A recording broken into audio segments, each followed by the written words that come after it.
আসসালামু আলাইকুম প্রিয় এইচএসসি 26 তোমাদের জন্য প্রথমে সুখবরটা হচ্ছে আমাদের এইচএসসি পর্যায়ে সবচেয়ে ঝামেলাময়ী যে সাবজেক্ট সেটার নাম হচ্ছে আইসিটি।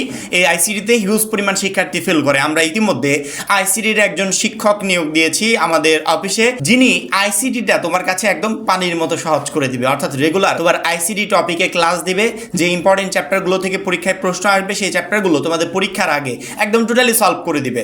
অর্থাৎ আইসিটি নিয়ে আপাতত আমার মনে হয় না যে তোমাকে টেনশন করতে হবে। আমাদের অলওয়েজ আপডেট চ্যানেলে তোমরা আইসিটি রিলেটেড ক্লাস রেগুলার ইনশাল্লাহ 1 by 1 পেতে থাকবে। এবং আজকে আমি যে বিষয়ে আলোচনা করব বিষয়টা ভেরি ভেরি ইম্পর্টেন্ট, সেটা হচ্ছে রুটিন রিলেটেড।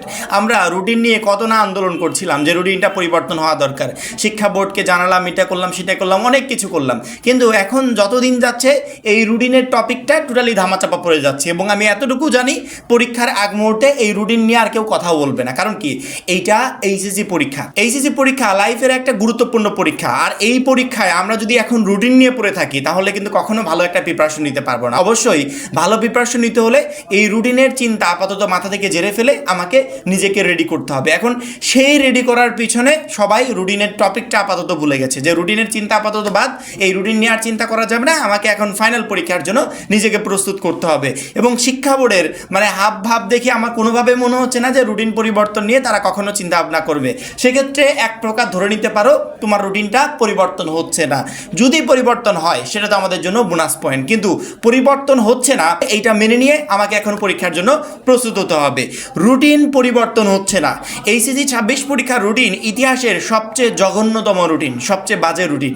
আমরা এতগুলো বছর যাবত যে কাজ করেছি আজ পর্যন্ত, অ্যাটলিস্ট আমার নিজের যখন এক্সাম হয়েছে আমি তখনও এরকম বাজে রুটিন দেখিনি। আমরা এতদিন জানতাম যে শুক্র শনি ব্যাংক বন্ধ থাকে, আর ব্যাংক বন্ধ থাকলে ওই দিন কি যেন কি হয়, প্রশ্নটা তারা তুলতে পারে না বা ওই দিন এক্সাম নিতে পারে না, এরকম কিছু একটা শুনেছিলাম। তো ওইটা ভেবেই এতদিন আমরা চলে আসছি। তো এখন দেখলাম এই বছরের শনিবারেও পরীক্ষা, অর্থাৎ ব্যাংক বন্ধের সাথে এই প্রশ্ন বা পরীক্ষার কোনো ধরনের কোনো সম্পর্ক নাই। সেক্ষেত্রে তারা ওই শনিবারেও পরীক্ষা নেবে, আবার একই দিনে দুইটা পরীক্ষা, যার কারণে শিক্ষার্থীরা টোটালি একটা প্রেশারের ভিতর দিয়ে পড়ে যাচ্ছে। যেই কারণে আমরা এই বছরের রুটিনটাকে একটা বাজে কোয়ালিটির রুটিন বলছি। এই বছরে এই বাজে কোয়ালিটির রুটিন বা এই জঘন্য রুটিন নিয়েও কিভাবে পরীক্ষার জন্য আমি একটা ভালো প্রিপারেশন নিব, মূলত তোমাকে এই টপিকে আসতে হবে। কারণ কি, সামনে প্রিপারেশন নেওয়া ছাড়া তোমার হাতে আর আদার্স কোনো অপশন নাই। যখনই আমি দেখছি যে আমার রুটিনে কোনো ধরনের কোনো গ্যাপ নাই, আমি পরীক্ষার রুটিনের মাঝে যখন এক্সামগুলো হবে তখন প্রিপারেশন নিতে পারবো না, তখনই আমাকে চিন্তায় রাখতে হবে যে প্রিপারেশন নেওয়ার জন্য আপাতত ওই পরীক্ষার ভিতর আর আমার কোনো সময় নাই। অর্থাৎ প্রিপারেশন জানার পরীক্ষার আগেই কমপ্লিট করতে হবে। রুটিনের মাঝে শুধুমাত্র আমি কি করব, রিভিশন দেব অথবা প্র্যাকটিস করব। প্র্যাকটিসের জন্য তেমন একটা টাইম নেই রুটিনের মাঝে, শুধুমাত্র রিভিশন দেওয়ার টাইম। ওই প্র্যাকটিস বলো আর প্রিপারেশন বলো, যা করার ওইটা আগে করে ফেলতে হবে।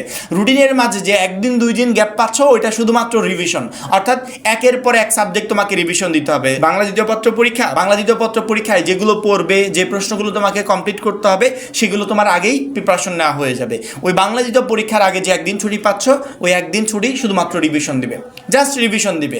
যেই টপিকগুলো এতদিন যাবত কমপ্লিট পড়েছো ওইগুলো তো মেমোরিতে আছে নাকি, ওইগুলো রিভিশন দিতে হবে। তাহলে তোমাকে কি করতে হবে, বাংলা দ্বিতীয় পরীক্ষার আগে একদিনে যেহেতু তুমি কমপ্লিট করতে পারবে না, ওই কমপ্লিটটা তোমাকে এখনই করে রাখতে হবে, যেটা অলরেডি আমরা তোমাকে কমপ্লিট করার জন্য দিচ্ছি।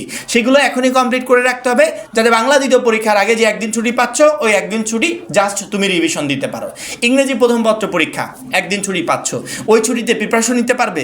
কোনোদিনও পারবে না। প্র্যাকটিস করতে পারবে? কোনোদিনও পারবে না। শুধুমাত্র রিভিশন দিতে হবে। অর্থাৎ ইংরেজি প্রথম পত্রের জন্য এখন যা পড়েছো এইগুলো জাস্ট 1 by 1 রিভিশন দিতে হবে।